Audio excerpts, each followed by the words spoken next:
Hi, folks. It's geno-t. I know I just left you a message last night. I did a video and we went over a recap basically of the NFL season, the Super Bowl, and all that good stuff. And I told you I would be coming back with some NBA picks for you closer to the All Star break, actually, probably the All Star break itself and afterwards. Unfortunately, today there was some breaking news that I found out earlier this afternoon, and it touched my heart personally, being a Utah Jazz fan. As you know, I'm probably one of the only Utah Jazz fans on the East Coast. But I've been a fan for 23 years, the exact amount of time that Coach Sloan was with the Jazz, because that's when I actually kind of started following them. It was in 1988-89 season, after he had taken over. It's hard for me to say this because I almost feel as if Jerry Sloan was part of the family. It was amazing, the eye-popping stats that he put together in his 23 years. Stats that would make your jaw drop, somewhat like the doctor that delivered 8 kids from the Octomom. Probably that look you would give as you were watching 8 kids come shooting out like out of a Pez dispenser. I mean, just jaw dropping. Anyway, this isn't about the Octomom. This is about Jerry Sloan. Jerry Sloan was a coach with the Chicago Bulls back in '79. Later became a scout for the Utah Jazz in '83. And then in 1988, after Frank Layden had stepped down, he had became the coach midway through the season. I started following him shortly after that in the playoffs that year. And then in '89, started officially watching and following them. Then when DirecTV came around and we were able to get the NBA season, I watched basically, I want to say about 10 straight seasons, almost every game, including playoffs. It was almost like, turning on the TV and watching Stockton, Malone, and Jerry and whoever else they had around them at the time, Hornacek, Ostertag, Mark Eaton, Thurl Bailey, Delaney Rudd, um, you name it. Jeff Malone, Adam Keefe, Howard Isley, Shandon Anderson, Brian Russell, you name it. I've been there for just about every one of them. Danny Manning, we all forgot he was there. But it was amazing. It was an amazing run. The gentleman we're talking about today, Jerry Sloan, my favorite all-time coach and probably sports figure in history. Maybe because I was a fan, but even I think NBA fans in general, especially old school fans, appreciated Jerry's coaching style, knew where he came from, and knew if you had Jerry as your coach, you were in every game. He was the one who perfected the pick and roll to like a moving machine. Every time you would know it's coming, but you couldn't stop it. He would pick and roll you to death, and he pick and rolled his way to 11 50-plus wins in his career, 19 winning seasons. Back in '97 to '98, produced a 62-20 season. On his way to the finals against the Bulls for the second time rather. The first time was a 64-18 record, all-time record for the Jazz. Back-to-back finals, of which we should have won one, and we all know what game that was. Every time we watch a Gatorade commercial, we see when Michael Jordan actually did push off Brian Russell before he shot that game winner at the end of every Gatorade commercial. Everyone seemed to have seen that except for, of course, the ref, because we just, it didn't matter. We were a team from the Midwest that was a small market team, and, Michael Jordan was Michael Jordan. He was just untouchable. And, till this day, I still say you only have 5 championships, Michael, because if that play was actually called properly, we would have got the ball back and we would have won that game and pushed it to a game 7, ultimately taking the championship that year. Unfortunately, Coach Sloan never got a championship. Those were his 2 chances. Many Western Conference finals.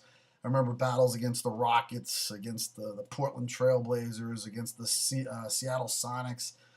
Always in it, always tough. I mean, 50-plus wins in 11 50-plus winning seasons. The couple seasons that he had 60-plus wins. I mean, that's just incredible, and it's undocumented. It's unheard of these days. There's not coaches out there like him, except for Greg Popovich, who still basically come from that back school, that old school era, and still coaching. But Jerry Sloan was the longest tenured coach in any professional sport. And to know and to have watched him over the years and to never see him get Coach of the Year. Not that it's a great honor, but it's an honor he should have at least gotten once. I mean, come on. Yes, he had John Stockton and Karl Malone for most of his career, but there was times when he didn't just have those two guys, and he worked with a bunch of no names and created players out of them based on his system.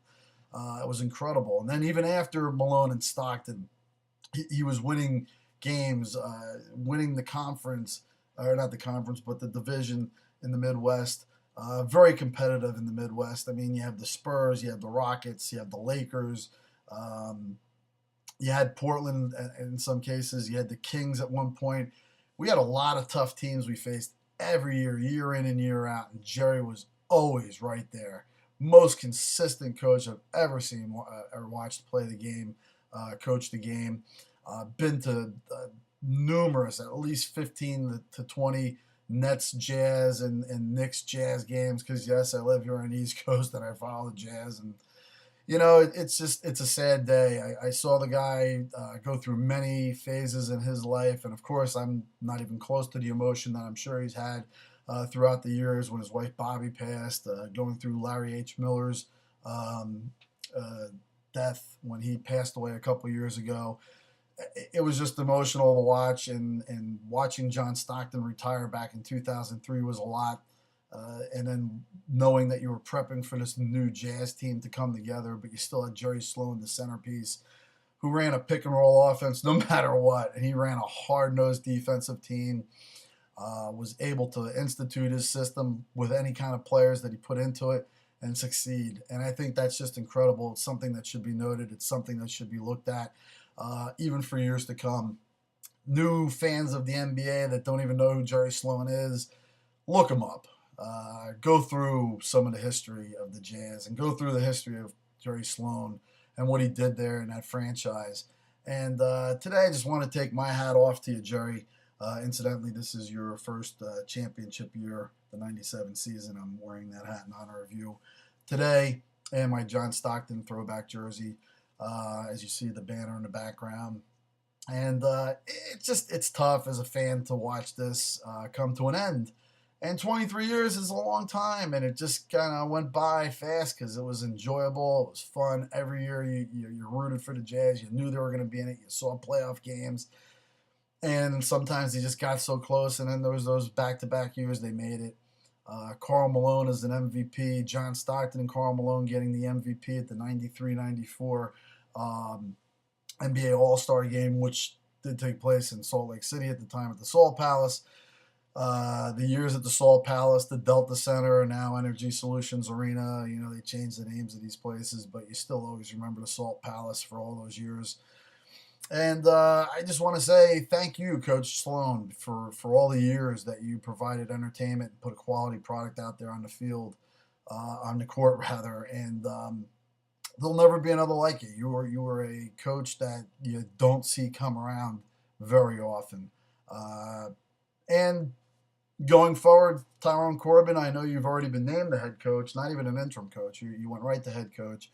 Tyrone Corbin was with the organization for many years now too, so I feel comfortable going forward with him.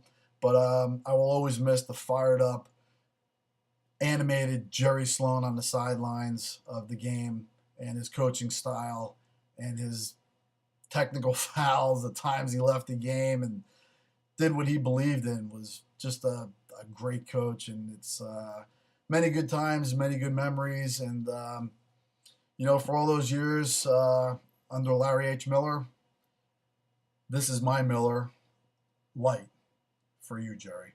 Thanks again for all the years. I wish you luck in your retirement. Enjoy it. You're 69.